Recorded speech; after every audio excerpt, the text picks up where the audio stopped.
बिस्मिल्लाहिर्रहमानिर्रहीम। अस्सलाम वालेकुम व्यूवर्स, की हाल है? उम्मीद है सारे ठीक होंगे। अल्लाह ताला सारिਆਂ ਨੂੰ अपने घरों 'ਚ खुश रखे, आबाद रखे, आमीन सुमा आमीन। जिते व्यूवर्स सेवियां तो सारिਆਂ ਦੇ ਘਰ 'ਚ ਬਣਦੀਆਂ ਨੇ, ईद ਤੇ खास तौर ਤੇ ਬਣਦੀਆਂ ਤੇ ਲੇਕਿन ਅੱਜ ਤੁਹਾਨੂੰ ਇੱਕ ਬਿਲਕੁਲ ਨਵੀਂ ਰੈਸਪੀ ਦੱਸਾਂਗੇ। ਬਹੁਤ ਹੀ ਆਸਾਨ ਤੇ ਬਹੁਤ ਹੀ ਮਜ਼ੇ ਦੀ ਰਵਾਇਤੀ ਤਰੀਕੇ ਦੇ ਨਾਲ ਅੱਜ ਆਪਾਂ ਸੇਵੀਆਂ ਨਹੀਂ ਬਣਾਵਾਂਗੇ, ਨਾ ਇਹ ਸ਼ੀਰ ਖੁਰਮਾ ਵਾ ਨਾ ਇਹ ਫੇਨੀਆਂ, ਲੇਕਿਨ ਬਹੁਤ ਹੀ ਮਜ਼ੇ ਦੀਆਂ ਸੇਵੀਆਂ ਬਣਨਗੀਆਂ। ਚਲੋ ਦੇਖਦੇ ਆਪਾਂ ਇਹਨਾਂ ਨੂੰ ਕਿਸ ਤਰ੍ਹਾਂ ਬਣਾਇਆ ਵਾ।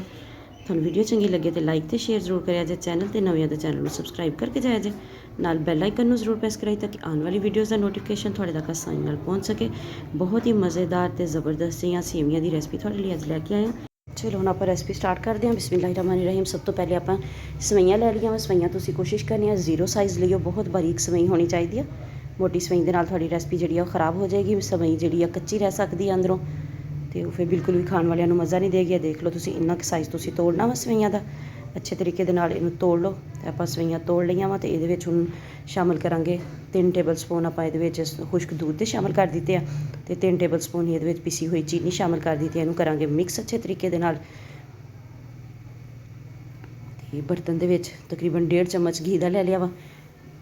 ਦੇਸੀ ਘੀ ਲੈ ਲਓ, ਡਾਲਡਾ ਲੈ ਲਓ, ਜਿਹੜਾ ਮਰਜ਼ੀ ਲੈ ਲਓ। ਤੇ ਘੀ ਜਦੋਂ ਗਰਮ ਹੋ ਗਿਆ ਉਹਦੇ ਵਿੱਚ ਆਪਾਂ ਸਵਈਆਂ ਜਿਹੜੀਆਂ ਦੁੱਧ ਤੇ ਚੀਨੀ ਦੇ ਨਾਲ ਮਿਕਸ ਕਰਕੇ ਰੱਖੀਆਂ ਹੋਈਆਂ ਉਹ ਸ਼ਾਮਿਲ ਕਰ ਦਿਆਂਗੇ। ਇਹਨਾਂ ਦੀ ਕਰਾਂਗੇ ਭੁਨਾਈ।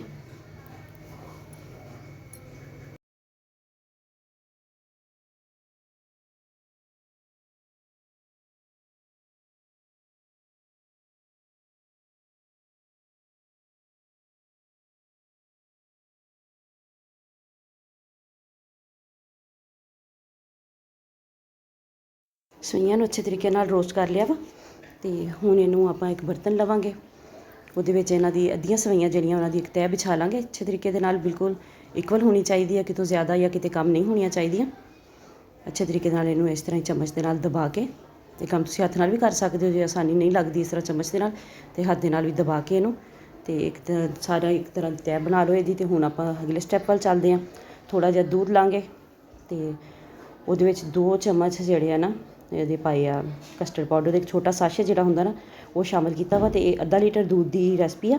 ਤੁਸੀਂ ਜੇ ਦੁੱਧ ਜ਼ਿਆਦਾ ਇਸਤੇਮਾਲ ਕਰੋ ਤਾਂ ਫਿਰ ਉਸ ਹਿਸਾਬ ਨਾਲ ਕਸਟਰਡ ਜਿਹੜਾ ਵਾ ਉਹਦਾ ਤੁਸੀਂ ਇਸਤੇਮਾਲ ਕਰ ਲੈਣਾ ਵਾ ਕਸਟਰਡ ਪਾਊਡਰ ਦਾ।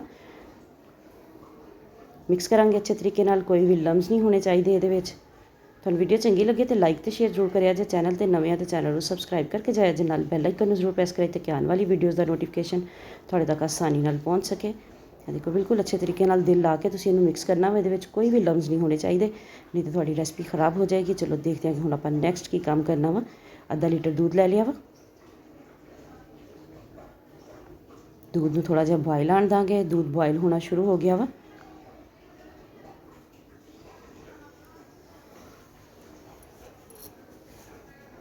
ਤੁਸੀਂ ਇਸ ਈਦ 'ਤੇ ਇਹਨੂੰ ਰੈਸਪੀ ਨੂੰ ਜ਼ਰੂਰ ਟਰਾਈ ਕਰਿਆ ਜੇ। ਵੈਸੇ ਵੀ ਮਹਿਮਾਨ ਆ ਜਾਣ ਜਾਂ ਇਫਤਾਰੀ ਵਿੱਚ ਵੀ ਤੁਸੀਂ ਇਹਨੂੰ ਬਣਾ ਸਕਦੇ ਹੋ। ਦੁੱਧ ਬੋਇਲ ਹੋ ਰਿਹਾ ਵਾ ਤੇ ਇਹਦੇ ਵਿੱਚ 2 ਛੋਟੀਆਂ ਸਬਜ਼ ਇਲਾਇਚੀ ਸ਼ਾਮਿਲ ਕਰ ਦਿੱਤੀਆਂ ਵਾ।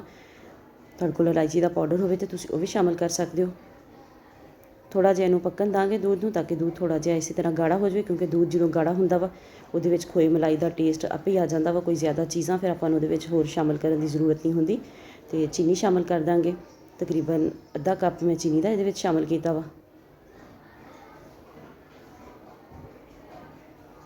ਤੁਸੀਂ ਆਪਣੇ ਟੇਸਟ ਦੇ ਅਕੋਰਡਿੰਗ ਜੇ ਕਮ ਇਸਤੇਮਾਲ ਕਰਨਾ ਚਾਹੋ ਚੀਨੀ, ਤੇ ਥੋੜ੍ਹੀ ਕਮ ਹੀ ਇਸਤੇਮਾਲ ਕਰ ਸਕਦੇ ਹੋ, ਲੇਕਿਨ ਇੰਨੀ ਕੁ ਮੇਜਰਮੈਂਟ ਜਿਹੜੀ ਆ ਬਿਲਕੁਲ ਪਰਫੈਕਟ ਸੀਗੀ। ਤੇ ਇਹ ਜਿਹੜਾ ਆਪਾਂ ਮਿਕਸਚਰ ਤਿਆਰ ਕਰਕੇ ਰੱਖਿਆ ਸੀ ਕਸਟਰਡ ਪਾਊਡਰ ਵਾਲਾ, ਉਹ ਇਹਦੇ ਵਿੱਚ ਸ਼ਾਮਿਲ ਕਰ ਦਿਆਂਗੇ ਹੁਣ।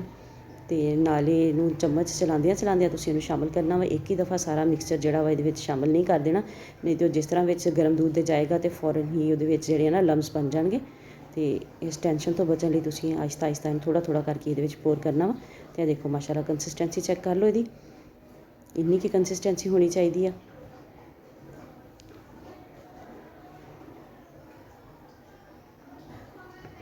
ਸਾਫ਼ ਕਰ ਲਓ ਸਾਈਡਾਂ ਤੋਂ, ਕਿਉਂਕਿ ਸਾਈਡਾਂ 'ਤੇ ਜਿਹੜਾ ਦੁੱਧ ਲੱਗਾ ਹੋਇਆ ਉਹਦੇ ਵਿੱਚ ਵੀ ਇੱਕ ਖਾਸ ਕਿਸਮ ਦਾ ਟੇਸਟ ਆ ਜਾਂਦਾ, ਕਿਉਂਕਿ ਉਹ ਕੜਿਆ ਹੋਇਆ ਹੁੰਦਾ ਵਾ ਸਾਈਡਾਂ 'ਤੇ। ਹੁਣ ਨੈਕਸਟ ਸਟੈਪ ਆਪਾਂ ਕੀ ਕਰਾਂਗੇ ਕਿ ਜਿਹੜੀਆਂ ਆਪਾਂ ਸਵਈਆਂ ਦੀ ਤਹਿ ਬਣਾ ਕੇ ਰੱਖੀ ਸੀ ਉਹਦੇ ਉੱਪਰ ਆਪਾਂ ਇਹ ਜਿਹੜਾ ਕਸਟਰਡ ਬਣਾਇਆ ਵਾ ਉਹਦੇ ਉੱਪਰ ਪਾ ਦਿਆਂਗੇ। ਅੱਛੇ ਤਰੀਕੇ ਦੇ ਨਾਲ ਫੈਲਾ ਦਿਆਂਗੇ ਇਹਨੂੰ, ਕਿਤੋਂ ਵੀ ਸਾਈਡਾਂ ਤੋਂ ਕਰਨਾ, ਖਾਲੀ ਨਹੀਂ ਸਵਈਆਂ ਰਹਿਣੀਆਂ ਚਾਹੀਦੀਆਂ। ਇਹ ਤੁਸੀਂ ਸਾਰਾ ਕਸਟਰਡ ਜਿਹੜਾ ਬਣਾਇਆ ਵਾ ਸਾਰਾ ਹੀ ਇਹਦੇ ਉੱਪਰ ਤੁਸੀਂ ਪਾ ਦੇਣਾ ਵਾ। ਤੇ ਹੁਣ ਜਿਹੜੀਆਂ ਸਵਈਆਂ ਅੱਧੀਆਂ ਬਚਾਈਆਂ ਸੀਗੀਆਂ ਆਪਾਂ, ਉਹ ਜਿਹੜੀਆਂ ਸਵਈਆਂ ਉਹਨਾਂ ਦੇ ਨਾਲ ਇਹਨੂੰ ਆਪਾਂ ਗਾਰਨਿਸ਼ ਕਰ ਦਾਂਗੇ।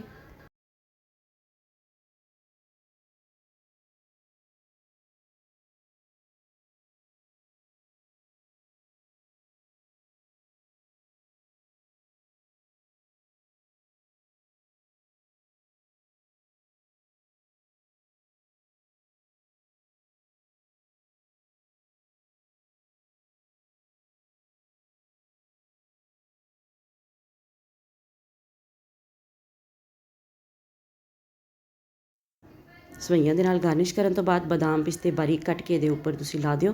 ਤੇ ਦੇਖੋ ਇਹਨੂੰ ਠੰਡਾ ਕਰਾਂਗੇ, ਤਕਰੀਬਨ 2 ਘੰਟੇ ਨੂੰ ਫ੍ਰਿਜ 'ਚ ਰੱਖਿਆ। ਉਸ ਤੋਂ ਬਾਅਦ ਇਹਦੀ ਕਟਿੰਗ ਕਰਾਂਗੇ। ਦੇਖੋ ਮਾਸ਼ਾਅੱਲਾ ਮਾਸ਼ਾਅੱਲਾ ਜ਼ਬਰਦਸਤ ਜਿਹਾ ਡਿਜ਼ਰਟ ਆਪਣਾ ਤਿਆਰ ਆ। ਇਹ ਦੇਖੋ ਨਵਾਬੀ ਸਵਈਆਂ ਦੀ ਰੈਸਪੀ ਆਪਣੀ ਬਿਲਕੁਲ ਤਿਆਰ ਆ, ਬਹੁਤ ਹੀ ਮਜ਼ੇ ਦੀਆਂ ਅਤੇ ਲਾਜਵਾਬ। ਬਾਕੀ ਸਵਈਆਂ ਦੀ ਰੈਸਪੀ ਨਾਲੋਂ ਇੱਕ ਮੁਨਫਰਿਦ ਰੈਸਪੀ ਹੈ। ਜ਼ਰੂਰ ਇਹਨੂੰ ਤੁਸੀਂ ਟਰਾਈ ਕਰਿਆ ਜੇ। ਤੁਹਾਡੀ ਰੈਸਪੀ ਕਿਸ ਤਰ੍ਹਾਂ ਦੀ ਬਣੀ ਦੱਸਿਆ ਜੇ ਵੀ ਜ਼ਰੂਰ। ਵੀਡੀਓ ਚੰਗੀ ਲੱਗੇ ਤਾਂ ਲਾਈਕ ਅਤੇ ਸ਼ੇਅਰ ਜ਼ਰੂਰ ਕਰਿਆ ਜੇ। ਚੈਨਲ 'ਤੇ ਨਵੇਂ ਤਾਂ ਚੈਨਲ ਨੂੰ ਸਬਸਕ੍ਰਾਈਬ ਕਰਕੇ ਜਾਇਆ ਜੇ। ਨਾਲ ਬੈਲ ਆਈਕਨ ਨੂੰ ਜ਼ਰੂਰ ਪ੍ਰੈਸ ਕਰਾਈ ਤਾਂ ਕਿ ਆਉਣ ਵਾਲੀ ਵੀਡੀਓਜ਼ ਦਾ ਨੋਟੀਫਿਕੇਸ਼ਨ ਤੁਹਾਡੇ ਤੱਕ ਆਸਾਨੀ ਨਾਲ ਪਹੁੰਚ ਸਕੇ। ਦੇਖੋ ਮਾਸ਼ਾਅੱਲਾ ਮਾਸ਼ਾਅੱਲਾ ਬਹੁਤ ਹੀ ਜ਼ਬਰਦਸਤ ਅਤੇ ਬਹੁਤ ਹੀ ਟੇਸਟੀ ਰੈਸਪੀ ਬਣ ਕੇ ਆਪਣੀ ਤਿਆਰ ਹੋਈ ਆ। ਈਦ ਵਾਸਤੇ ਪਰਫੈਕਟ ਮੀਠਾ ਵਾ। ਮਿਲਦੇ ਕਿਸੇ ਨੈਕਸਟ ਵੀਡੀਓ 'ਚ। ਉਦੋਂ ਤੱਕ ਲਈ ਅੱਲਾ ਹਾਫਿਜ਼।